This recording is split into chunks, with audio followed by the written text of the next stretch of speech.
మరి అలాంటి షుగర్ వ్యాధి వచ్చిన వారికి కొంచెం త్వరగా తగ్గాలన్నా, త్వరగా కంట్రోల్లోకి రావాలన్నా, లేని వారికి భవిష్యత్తులో షుగర్ వ్యాధి రాకుండా ఉండాలన్నా, మరి ఈ బెనిఫిట్ ఇద్దరికీ కలగాలంటే బెస్ట్ వెజిటబుల్ కాకరకాయ.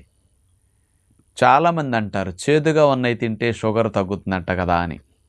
వాస్తవంగా కాకరకాయ చేదు కాబట్టే చాలామంది ఇతర కూరగాయలు వండుకున్నట్టు వారానికి ఒకసారి కూడా వండుకోరు.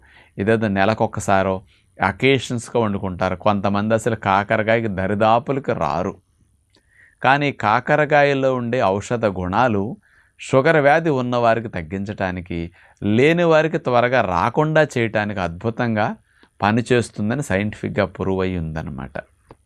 మరి కాకరకాయలో ఉండే కెమికల్ కాంపౌండ్స్ ఏమిటి షుగర్ వారికి హెల్ప్ చేసేది? చారంటీ అనే ఒక కెమికల్ స్పెషల్గా ఇందులో ఉంటుంది.